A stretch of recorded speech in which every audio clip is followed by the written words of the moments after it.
بسم اللہ الرحمن الرحیم۔ بالآخر مریم نواز وزیر اعلیٰ سلیکٹ ہو گئیں اور انہوں نے اس کے بعد حلف بھی اٹھا لیا۔ مسلم لیگ نون چاروں شانے خوشیاں منا رہی ہے اور ان کو خوشیاں منانے کا حق بھی ہے۔ اگر کسی حقدار کو وزارت اولیاء اولیاء لفظ ہے وزارت اعلیٰ دی جائے تو اس کو خوشیاں ضرور منانی چاہیے، لیکن جس کا استحقاق نہیں بنتا اس کو بھی وزیر اعلیٰ بنا دیا جائے تو اس کی خوشیوں کی کوئی حد، کوئی انتہا، کوئی شمار، کوئی کنار بالکل نہیں رہتا۔ یہی مسلم لیگ نون والوں کے ساتھ ہوا ہے۔ فارم 45 پر نتائج سامنے آئے تو ان لوگوں کی ماں مر گئی، لیکن جیسے ہی فارم 47 سامنے آیا تو ایسا جوبیلنٹ، ایسی خوشیاں، ایسا جوش و خروش، ایسی شہنائیاں بجنے لگیں کہ دنیا نے دیکھا، انہوں نے بجایا۔ آج وہ دن دیکھنے کو ملا مسلم لیگ نون کو، پوری پاکستان کی قوم کو، کہ مریم نواز شریف صاحبہ کو سلیکٹ کیا گیا اور اس کے بعد ان کی حلف برداری ہو گئی۔ میاں نواز شریف صاحب، میاں شہباز شریف صاحب، باقی صاحب بھی وزیر اعلیٰ ہاؤس میں مریم نواز کو مبارکباد دینے کے لیے پہنچے ہوئے تھے۔ اب یہ جشن کتنے دن چلتا ہے؟ اس دن تک چلے گا جب تک یہ لوگ اقتدار میں بیٹھے ہوئے ہیں۔ اور مریم نواز شریف صاحبہ جس طرح سے منتقم مزاجی کے حوالے سے مشہور ہیں، اللہ خیر کرے، یا پھر یوں کہیں کہ اللہ معاف کرے کہ ان کے ہاتھ میں اب ماچس آ گئی ہے تو کس کس کے گھر کو یہ تیلی لگاتے ہیں اللہ ہی بہتر جانتا ہے۔ بہرحال دیکھتے ہیں کیا ہوتا ہے۔ ادھر صدر علوی نے ان سب کو تگنی کا ناچ نچا دیا ہے۔ 8 فروری کے بعد یہ تو چاہتے تھے کہ شہباز شریف کل رات کو وزیر اعظم بن جائیں، مریم نواز شریف صاحبہ اس سے بھی قبل پنجاب کی وزیر اعلیٰ بن جائیں، لیکن ایک طریقہ کار ہوتا ہے، لیکن ایک پروسیجر ہے، قانون ہے، اس کے مطابق ہی سارا کچھ ہونا ہے۔ 21 دن میں اسمبلی کا اجلاس ہونا ہے۔ پنجاب اسمبلی کا اجلاس تو خیر چند دن کے بعد ہو گیا، جبکہ قومی اسمبلی کا اجلاس صدر عارف علوی کی طرف سے طلب نہیں کیا جا رہا۔ ان کی طرف سے کہا جا رہا ہے کہ پہلے خصوصی نشستوں کا فیصلہ کرو، اس کے بعد اجلاس بلایا جائے گا، جبکہ صدر کی طرف سب نے اپنی توپوں کے رخ کر لیے ہیں۔ مسلم لیگ نون نے، پیپلز پارٹی نے صدر پر چڑھائی کی ہوئی ہے، لیکن صدر اپنی بات پر اڑے ہوئے ہیں۔ وہ کہتے ہیں پہلے خصوصی نشستیں۔ ہو سکتا ہے کہ صدر کو بھی کوئی مجبوری آن پڑے، وہ بھی کسی دباؤ کا شکار ہو جائیں۔ قمر دلشاد کی طرف سے کہا گیا ہے، جیسا کہ اسحاق ڈار نے کہا تھا، صدر صاحب اجلاس بلاتے ہیں نہ بلائیں، لیکن سپیکر 29 فروری کو اجلاس طلب کر لے گا اور کارروائی آگے بڑھ جائے گی۔ جبکہ قمر دلشاد جو سیکرٹری رہے ہیں الیکشن کمیشن کے، ان کی طرف سے کہا گیا ہے کہ قومی اسمبلی کا الیکشن کے بعد صرف صدر ہی اجلاس بلا سکتا ہے۔ تو اس طرح سے صدر علوی نے ان سب کو تگنی کا ناچ نچا دیا ہے، سب کو انگلیوں پر نچا رہے ہیں اور یہ بے بس بیٹھے ہوئے ہیں، صدر پر تبرہ کر رہے ہیں، ان کو گالیاں کر رہے ہیں۔ جبکہ میاں نواز شریف کی طرف سے کہا گیا تھا کہ نوجوان انتشار سے، گالیوں سے، بد تہذیبی سے اپنے آپ کو دور کریں۔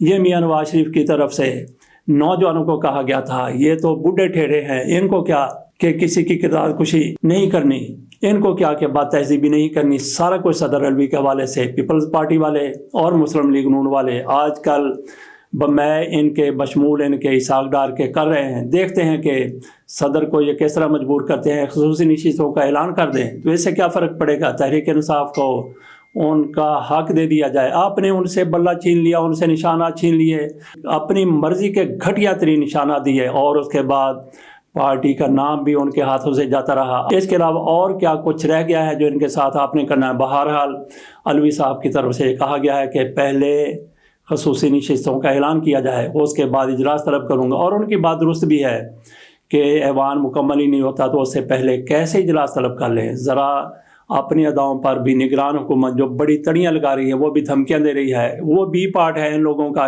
یا یہ بی پارٹ ہے نگران حکومت کا، وہ بھی دھمکیاں دے رہے ہیں صدر علوی کو۔ لیکن آئین اپنی جگہ پر موجود ہے، قانون اپنی جگہ پر موجود ہے، لیکن یہ قانون کو بھی موم کی ناک بنا لیتے ہیں۔ جب ہم بات کرتے ہیں موم کی ناک کی، تو جس طرح سے خواجہ آصف کو جتوایا گیا ہے، جس طرح سے آصر اقبال کو جتایا گیا ہے، جس طرح سے مریم نواز کو جتایا گیا ہے، جس طرح سے دیگر بہت سے لوگوں شہباز شریف کو جتایا گیا ہے، تو یہ ان کے لیے جنہوں نے ان کو جتایا ہے موم کی ناک ہوں گے۔ ان کو جس طرح بھی چاہا جائے گا وہ موم کی ناک اسی طرح مڑ جائے گی۔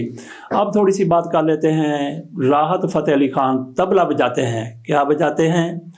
طبلہ بجاتے ہیں، اور اس کے بروزن مولانا فضل الرحمان کی طرف سے طبل بجا دیا گیا ہے، طبلے جنگ بجا دیا گیا ہے۔ مولانا فضل الرحمان صرف انہوں نے کئی محاذ ایک وقت میں کھول لیے ہیں۔ پہلا محاذ تو ان کا انتخابات کے فوری بعد فوج کے خلاف ہے، اسٹیبلشمنٹ کے خلاف ہے۔ وہ یہ کہتے ہیں کہ الیکشن میں جو کچھ کیا گیا ہے وہ سارا کچھ اسٹیبلشمنٹ کی طرف سے کیا گیا ہے۔ ایک تو محاذ انہوں نے ان کے خلاف کھول لیا، دوسرا محاذ انہوں نے قاضی فائسہ کے خلاف کھول لیا، وہی توہین رسالت کا معاملہ لے کر، اور دیگر کئی معاملات جو الیکشن سے متعلقہ ہیں وہ لے کر مولانا فضل الرحمان کی طرف سے دوسرا محاذ عدلیہ کے خلاف کھولا گیا ہے، اور مولانا فضل الرحمان کی طرف سے تیسرا محاذ کھولا گیا ہے الیکشن کمیشن کے خلاف۔